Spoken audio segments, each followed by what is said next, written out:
بسم اللہ الرحمن الرحیم۔ البقرہ، نام اور وجہ تسمیہ۔ اس سورت کا نام بقرہ اس لیے ہے کہ اس میں ایک جگہ گائے کا ذکر آیا ہے۔ قرآن مجید کی ہر سورت میں اس قدر وسیع مضامین بیان ہوئے ہیں کہ ان کے لیے مضمون کے لحاظ سے جامع عنوانات تجویز نہیں کیے جا سکتے۔ عربی زبان اگرچہ اپنی لغت کے اعتبار سے نہایت مالدار ہے، مگر بہرحال ہے تو انسانی زبان ہی۔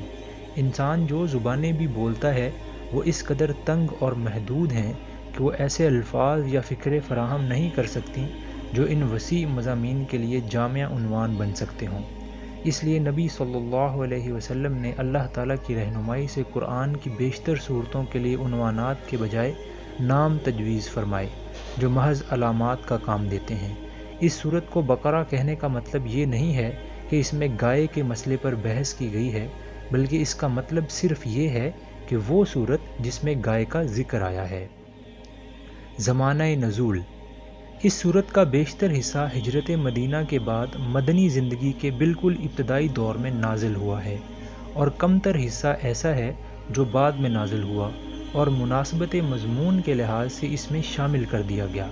حتیٰ کہ سود کی ممانعت کے سلسلے میں جو آیات نازل ہوئی ہیں وہ بھی اس میں شامل ہیں، حالانکہ وہ نبی صلی اللہ علیہ وسلم کی زندگی کے بالکل آخری زمانے میں اتری تھیں۔ سورت کا خاتمہ جن آیات پر ہوا ہے وہ ہجرت سے پہلے مکے میں نازل ہو چکی تھیں، مگر مضمون کی مناسبت سے ان کو بھی اس سورت میں ضم کر دیا گیا ہے۔ شان نزول۔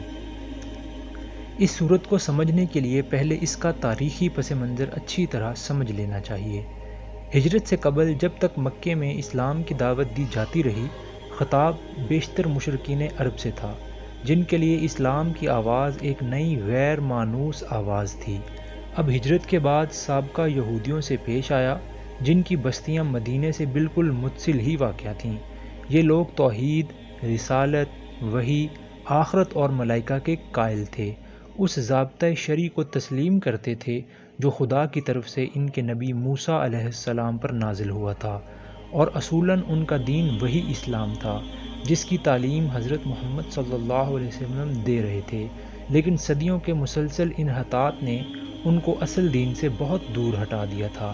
ان کے عقائد میں بہت سے غیر اسلامی عناصر کی آمیزش ہو گئی تھی جن کے لیے تورات میں کوئی سند موجود نہ تھی۔ ان کی عملی زندگی میں بکثرت ایسے رسوم اور طریقے رواج پا گئے تھے جو اصل دین میں نہ تھے، اور جن کے لیے تورات میں کوئی ثبوت نہ تھا۔ خود تورات کو انہوں نے انسانی کلام کے اندر خلط ملط کر دیا تھا، اور خدا کا کلام جس حد تک لفظاً یا معناً محفوظ تھا اس کو بھی انہوں نے اپنی منمانی تعویلوں اور تفسیروں سے مسخ کر رکھا تھا۔ دین کی حقیقی روح ان میں سے نکل چکی تھی، اور ظاہری مذہبیت کا محض ایک بے جان ڈھانچہ باقی تھا جس کو وہ سینے سے لگائے ہوئے تھے۔ ان کے علماء اور مشائخ، ان کے سرداران قوم اور ان کے عوام سب کی اعتقادی، اخلاقی اور عملی حالت بگڑ گئی تھی، اور اپنے اس بگاڑ سے ان کو ایسی محبت تھی کہ وہ کسی اصلاح کو قبول کرنے پر تیار نہ تھے۔ صدیوں سے مسلسل ایسا ہو رہا تھا کہ جب کوئی اللہ کا بندہ انہیں دین کا راستہ بتانے آتا تو وہ اسے اپنا سب سے بڑا دشمن سمجھتے، اور ہر ممکن طریقے سے کوشش کرتے تھے کہ وہ کسی طرح اصلاح میں کامیاب نہ ہو سکے۔ یہ لوگ حقیقت میں بگڑے ہوئے مسلمان تھے جن کے ہاں بدعتوں اور تحریفوں، منہ شگافیوں اور فرقہ بندیوں، استخواں گیری و مغزہ فگنی، خدا فراموشی و دنیا پرستی کی بدولت انحطاط اس حد کو پہنچ چکا تھا کہ وہ اپنا اصل نام مسلم تک بھول گئے تھے، محض یہودی بن کر رہ گئے تھے، اور اللہ کے دین کو انہوں نے محض نسل اسرائیل کی آبائی وراثت بنا کر رکھ دیا تھا۔ بس جب نبی صلی اللہ علیہ وسلم مدینے پہنچے تو اللہ تعالیٰ نے آپ کو ہدایت فرمائی کہ ان کو اصل دین کی طرف دعوت دیں۔ چنانچہ سورہ بقرہ کی ابتدائی 15-16 رکوع اسی دعوت پر مشتمل ہیں۔ ان میں یہودیوں کی تاریخ اور ان کی اخلاقی و مذہبی حالت پر جس طرح تنقید کی گئی ہے، اور جس طرح ان کے بگڑے ہوئے مذہب و اخلاق کی نمایاں خصوصیات کے مقابلے میں حقیقی دین کے اصول پہلو بپہلو پیش کیے گئے ہیں، اس سے یہ بات بالکل آئینے کی طرح واضح ہو جاتی ہے کہ ایک پیغمبر کی امت کے بگاڑ کی نوعیت کیا ہوتی ہے۔ رسمی دینداری کے مقابلے میں حقیقی دینداری کس چیز کا نام ہے، دین حق کے بنیادی اصول کیا ہیں، اور خدا کی نگاہ میں اصل اہمیت کن چیزوں کی ہے۔ نمبر 2، مدینہ پہنچ کر اسلامی دعوت ایک نئے مرحلے میں داخل ہو چکی تھی۔ مکے میں تو معاملہ صرف اصول دین کی تبلیغ اور دین قبول کرنے والوں کی اخلاقی تربیت تک محدود تھا، مگر جب ہجرت کے بعد عرب کے مختلف قبائل کے وہ سب لوگ جو اسلام قبول کر چکے تھے ہر طرف سے سمٹ کر ایک جگہ جمع ہونے لگے اور انصار کی مدد سے ایک چھوٹی سی اسلامی ریاست کی بنیاد پڑ گئی، تو اللہ تعالیٰ نے تمدن، معاشرت، معیشت، قانون اور سیاست کے متعلق بھی اصول ہدایات دینی شروع کیں اور یہ بتایا کہ اسلام کی اساس پر یہ نیا نظام زندگی کس طرح تعمیر کیا جائے۔ اس سورت کے آخری 23 رکوع زیادہ تر انہی ہدایات پر مشتمل ہیں، جن میں سے اکثر ابتدا ہی میں بھیج دی گئی تھیں اور بعد متفرق طور پر حسب ضرورت بعد میں بھیجی جاتی رہیں۔ نمبر 3، ہجرت کے بعد اسلام اور کفر کی کشمکش بھی ایک نئے مرحلے میں داخل ہو چکی تھی۔ ہجرت سے پہلے اسلام کی دعوت خود کفر کے گھر میں دی جا رہی تھی اور متفرق قبائل میں سے جو لوگ اسلام قبول کرتے تھے وہ اپنی اپنی جگہ رہ کر ہی دین کی تبلیغ کرتے اور جواب میں مصائب اور مظالم کے تختہ مشق بنتے تھے، مگر ہجرت کے بعد جب یہ منتشر مسلمان مدینے میں جمع ہو کر ایک جتھا بن گئے اور انہوں نے ایک چھوٹی سی آزاد ریاست قائم کر لی تو صورتحال یہ ہو گئی کہ ایک طرف ایک چھوٹی سی بستی تھی اور دوسری طرف تمام عرب اس کا استحصال کر دینے پر تلا ہوا تھا۔ اب اس مٹھی بھر جماعت کی کامیابی کا ہی نہیں بلکہ اس کے وجود و بقا کا انحصار بھی اس بات پر تھا کہ اولاً وہ پورے جوش و خروش کے ساتھ اپنے مسلک کی تبلیغ کر کے زیادہ سے زیادہ لوگوں کو اپنا ہم عقیدہ بنانے کی کوشش کرے، ثانیاً وہ مخالفین کا برسر باطل ہونا اس طرح ثابت و مبرہن کر دے کہ کسی ذی عقل انسان کو اس میں شبہ نہ رہے، ثالثاً بے خانماں ہونے اور تمام ملک کی عداوت و مزاحمت سے دوچار ہونے کی بنا پر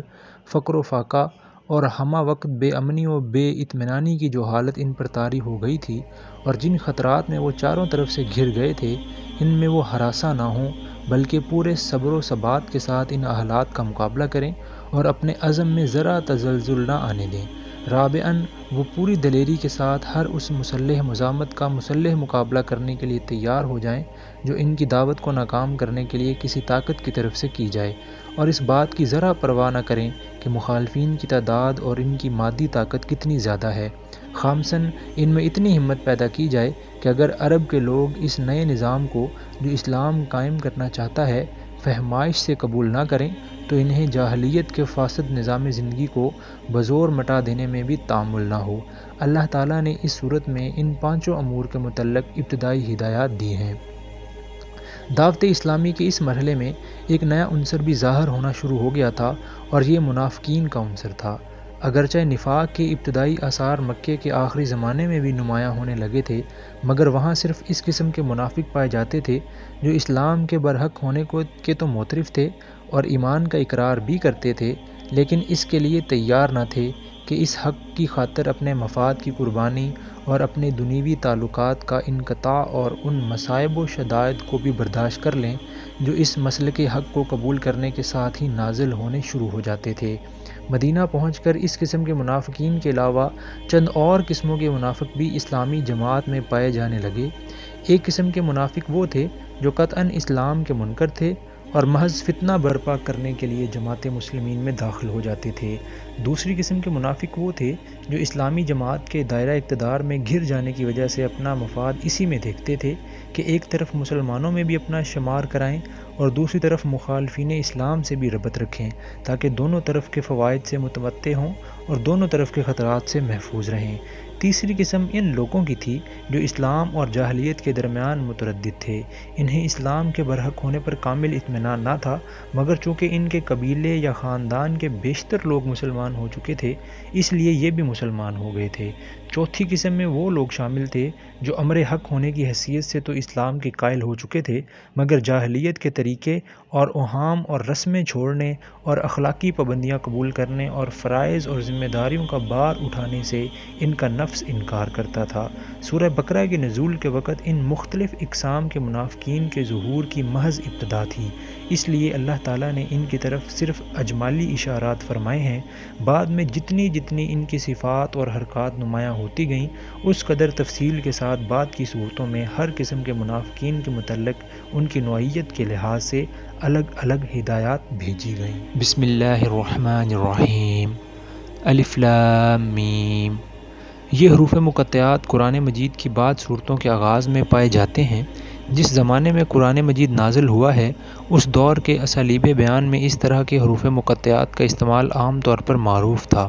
خطیب اور شعراء دونوں اس اسلوب سے کام لیتے تھے، چنانچہ اب بھی کلام جاہلیت کے جو نمونے محفوظ ہیں ان میں اس کی مثالیں ہمیں ملتی ہیں۔ اس استعمال عام کی وجہ سے یہ مقطعات کوئی چیزتا نہ تھے جس کو بولنے والے کے سوا کوئی نہ سمجھتا ہو، بلکہ سامعین بالعموم جانتے تھے کہ ان سے مراد کیا ہے۔ یہی وجہ ہے کہ قرآن کے خلاف نبی صلی اللہ علیہ وسلم کے ہم عصر مخالفین میں سے کسی نے بھی یہ اعتراض کبھی نہیں کیا کہ یہ بامعنی حروف کیسے ہیں جو تم بعض صورتوں کی ابتدا میں بولتے ہو، اور یہی وجہ ہے کہ صحابہ کرام سے بھی ایسی کوئی روایت منقول نہیں ہے کہ انہوں نے نبی صلی اللہ علیہ وسلم سے ان کے معنی پوچھے ہوں۔ بعد میں یہ اسلوب عربی زبان میں متروک ہوتا چلا گیا اور اس بنا پر مفسرین کے لیے ان کے معانی متعین کرنا مشکل ہو گیا، لیکن یہ ظاہر ہے کہ نہ تو ان حروف کا مفہوم سمجھنے پر قرآن سے ہدایت حاصل کرنے کا انحصار ہے، اور نہ یہی بات ہے کہ اگر کوئی شخص ان کے معنی نہ جانے گا تو اس کے راہ راست پانے میں کوئی نقص رہ جائے گا، لہٰذا ایک عام ناظر کے لیے کچھ ضروری نہیں ہے کہ وہ ان کی تحقیق میں سرگرداں ہو۔ یہ اللہ کی کتاب ہے، اس میں کوئی شک نہیں۔ اس کا ایک سیدھا سادہ مطلب تو یہ ہے کہ بے شک یہ اللہ کی کتاب ہے، مگر ایک مطلب یہ بھی ہو سکتا ہے کہ یہ ایسی کتاب ہے جس میں شک کی کوئی بات نہیں ہے۔ دنیا میں جتنی کتابیں امور ما بعد طبیعت اور حقائق ماورائے ادراک سے بحث کرتی ہیں وہ سب قیاس و گمان پر مبنی ہیں، اس لیے خود ان کے مصنف بھی اپنے بیانات کے بارے میں شک سے پاک نہیں ہو سکتے، خواہ وہ کتنے ہی یقین کا اظہار کریں۔ لیکن یہ ایسی کتاب ہے جو سراسر علم حقیقت پر مبنی ہے، اس کا مصنف وہ ہے جو تمام حقیقتوں کا علم رکھتا ہے، اس لیے فی الواقعہ اس میں شک کے لیے کوئی جگہ نہیں۔ یہ دوسری بات ہے کہ انسان اپنی نادانی کی بنا پر اس کے بیانات میں شک کریں۔ ہدایت ہے ان پرہیزگار لوگوں کے لیے، یعنی یہ کتاب ہے تو سراسر ہدایت و رہنمائی، مگر اس سے فائدہ اٹھانے کے لیے ضروری ہے کہ آدمی میں چند صفات پائی جاتی ہوں۔ ان میں سے اولین صفت یہ ہے کہ آدمی پرہیزگار ہو، بھلائی اور برائی میں تمیز کرتا ہو، برائی سے بچنا چاہتا ہو، بھلائی کا طالب ہو اور اس پر عمل کرنے کا خواہش مند ہو۔ رہے وہ لوگ جو دنیا میں جانوروں کی طرح جیتے ہوں، جنہیں کبھی یہ فکر لاحق نہ ہوتی ہو کہ جو کچھ وہ کر رہے ہیں وہ صحیح بھی ہے یا نہیں، بس جدھر دنیا چل رہی ہو یا جدھر خواہش نفس دھکیل دے یا جدھر قدم اٹھ جائیں اسی طرف چل پڑتے ہوں، تو ایسے لوگوں کے لیے قرآن میں کوئی رہنمائی نہیں ہے۔ جو غیب پر ایمان لاتے ہیں، یہ قرآن سے فائدہ اٹھانے کے لیے دوسری شرط ہے۔ غیب سے مراد وہ حقیقتیں ہیں جو انسان کے حواس سے پوشیدہ ہیں اور کبھی براہ راست عام انسانوں کے تجربہ و مشاہدہ میں نہیں آتی، مثلا خدا کی ذات و صفات، ملائکہ، وحی، جنت دوزخ وغیرہ۔ ان حقیقتوں کو بغیر دیکھے ماننا اور اس اعتماد پر ماننا کہ نبی ان کی خبر دے رہا ہے، ایمان بالغیب ہے۔ آیت کا مطلب یہ ہے کہ جو شخص ان غیر محسوس حقیقتوں کو ماننے کے لیے تیار ہو، صرف وہی قرآن کی رہنمائی سے فائدہ اٹھا سکتا ہے۔ رہا وہ شخص جو ماننے کے لیے دیکھنے اور چکھنے اور سونگھنے کی شرط لگائے اور جو کہے کہ میں کسی ایسی چیز کو نہیں مان سکتا جو ناپی اور تولی نہ جا سکتی ہو، تو وہ اس کتاب سے ہدایت نہیں پا سکتا۔ نماز قائم کرتے ہیں، یہ تیسری شرط ہے۔ اس کا مطلب یہ ہے کہ جو لوگ صرف مان کر بیٹھ جانے والے ہوں وہ قرآن سے فائدہ نہیں اٹھا سکتے۔ اس سے فائدہ اٹھانے کے لیے ضروری ہے کہ آدمی ایمان لانے کے بعد فوراً ہی عملی اطاعت کے لیے آمادہ ہو جائے، اور عملی اطاعت کی اولین علامت اور دائمی علامت نماز ہے۔ ایمان لانے پر چند گھنٹے بھی نہیں گزرتے کہ مؤذن نماز کے لیے پکارتا ہے، اور اسی وقت فیصلہ ہو جاتا ہے کہ ایمان کا دعویٰ کرنے والا اطاعت کے لیے بھی تیار ہے یا نہیں۔ پھر یہ مؤذن روز 5 وقت پکارتا رہتا ہے، اور جب بھی انسان اس کی پکار پر لبیک نہ کہے اسی وقت ظاہر ہو جاتا ہے کہ مدعی ایمان اطاعت سے خارج ہو گیا ہے۔ پس ترک نماز دراصل ترک اطاعت ہے، اور ظاہر بات ہے کہ جو شخص کسی کی ہدایت پر کاربند ہونے کے لیے تیار ہی نہ ہو، اس کے لیے ہدایت دینا اور نہ دینا یکساں ہے۔ یہاں یہ بھی سمجھ لینا چاہیے کہ اقامت صلاۃ ایک جامع اصطلاح ہے۔ اس کے معنی صرف یہی نہیں کہ آدمی پابندی کے ساتھ نماز ادا کرے، بلکہ اس کا مطلب یہ ہے کہ اجتماعی طور پر نماز کا نظام باقاعدہ قائم کیا جائے۔ اگر کسی بستی میں ایک شخص انفرادی طور پر نماز کا پابند ہو لیکن جماعت کے ساتھ اس فرض کے ادا کرنے کا نظم نہ ہو تو یہ نہیں کہا جا سکتا کہ وہاں نماز قائم کی جا رہی ہے۔ جو رزق ہم نے ان کو دیا ہے اس میں سے خرچ کرتے ہیں۔ یہ قرآن کی رہنمائی سے فائدہ اٹھانے کے لیے چوتھی شرط ہے کہ آدمی تنگ دل نہ ہو، زر پرست نہ ہو، اس کے مال میں خدا اور بندوں کے جو حقوق مقرر کیے جائیں انہیں ادا کرنے کے لیے تیار ہو، جس چیز پر ایمان لایا ہے اس کی خاطر مالی قربانی کرنے میں بھی دریغ نہ کرے۔ جو کتاب تم پر نازل کی گئی ہے اور جو کتابیں تم سے پہلے نازل کی گئی تھیں ان سب پر ایمان لاتے ہیں۔ یہ پانچویں شرط ہے کہ آدمی ان تمام کتابوں کو برحق تسلیم کرے جو وحی کے ذریعے سے خدا نے محمد صلی اللہ علیہ وسلم اور ان سے پہلے کے انبیاء پر مختلف زمانوں اور ملکوں میں نازل کیں۔ اس شرط کی بنا پر قرآن کی ہدایت کا دروازہ ان سب لوگوں پر بند ہے جو سرے سے اس ضرورت ہی کے قائل نہ ہوں کہ انسان کو خدا کی طرف سے ہدایت ملنی چاہیے، یا اس ضرورت کے تو قائل ہوں مگر اس کے لیے وحی اور رسالت کی طرف رجوع کرنا غیر ضروری سمجھتے ہوں اور خود کچھ نظریات قائم کر کے انہی کو خدائی ہدایت قرار دے بیٹھیں، یا آسمانی کتابوں کے بھی قائل ہوں مگر صرف اس کتاب یا ان کتابوں پر ایمان لائیں جنہیں ان کے باپ دادا مانتے چلے آئے ہیں، رہیں اسی سرچشمے سے نکلی ہوئی دوسری ہدایات تو وہ ان کو قبول کرنے سے انکار کر دیں۔ ایسے سب لوگوں کو الگ کر کے قرآن اپنا چشمہ فیض صرف ان لوگوں کے لیے کھولتا ہے جو اپنے آپ کو خدائی ہدایت کا محتاج بھی مانتے ہوں اور یہ بھی تسلیم کرتے ہوں کہ خدا کی یہ ہدایت ہر انسان کے پاس الگ الگ نہیں آتی بلکہ انبیاء اور کتب آسمانی کے ذریعے سے ہی خلق تک پہنچتی ہے، اور پھر وہ کسی نسلی و قومی تعصب میں بھی مبتلا نہ ہوں بلکہ خالص حق کے پرستار ہوں۔ اس لیے حق جہاں جہاں جس شکل میں بھی آیا ہے اس کے آگے سر جھکا دیں۔ اور جو آخرت پر یقین رکھتے ہیں۔ یہ چھٹی اور آخری شرط ہے۔ آخرت ایک جامع لفظ ہے جس کا اطلاق بہت سے عقائد کے مجموعے پر ہوتا ہے۔ اس میں حسب ذیل عقائد شامل ہیں۔ یہ کہ انسان اس دنیا میں غیر ذمہ دار نہیں ہے بلکہ اپنے تمام اعمال کے لیے خدا کے سامنے جواب دہ ہے۔ یہ کہ دنیا کا موجودہ نظام ابدی نہیں ہے بلکہ ایک وقت پر جسے صرف خدا ہی جانتا ہے اس کا خاتمہ ہو جائے گا۔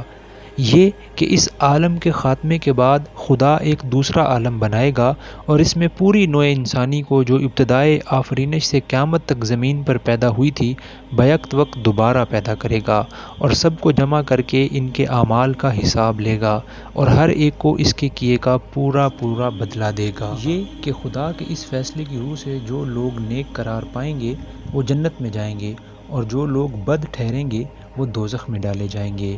یہ کہ کامیابی و ناکامی کا اصلی معیار موجودہ زندگی کی خوشحالی و بدحالی نہیں ہے بلکہ در حقیقت کامیاب انسان وہ ہے جو خدا کے آخری فیصلے میں کامیاب ٹھہرے اور ناکام وہ ہے جو وہاں ناکام ہو۔ عقائد کے اس مجموعے پر جن لوگوں کو یقین نہ ہو وہ قرآن سے کوئی فائدہ نہیں اٹھا سکتے، کیونکہ ان باتوں کا انکار تو درکنار، اگر کسی کے دل میں ان کی طرف سے شک اور تذبذب کی کیفیت بھی ہو تو وہ اس راستے پر نہیں چل سکتا جو انسانی زندگی کے لیے قرآن نے تجویز کیا ہے۔ ایسے لوگ اپنے رب کی طرف سے راہ راست پر ہیں اور وہی فلاح پانے والے ہیں۔ جن لوگوں نے ان باتوں کو تسلیم کرنے سے انکار کر دیا، یعنی وہ 6 کی 6 شرطیں جن کا ذکر اوپر ہوا ہے پوری نہ کی اور ان سب کو یا ان میں سے کسی ایک کو بھی قبول کرنے سے انکار کر دیا، ان کے لیے یکساں ہیں خواہ تم انہیں خبردار کرو یا نہ کرو، بہرحال وہ ماننے والے نہیں ہیں۔ اللہ نے ان کے دلوں اور ان کے کانوں پر مہر لگا دی ہے اور ان کی آنکھوں پر پردہ پڑ گیا ہے، وہ سخت سزا کے مستحق ہیں۔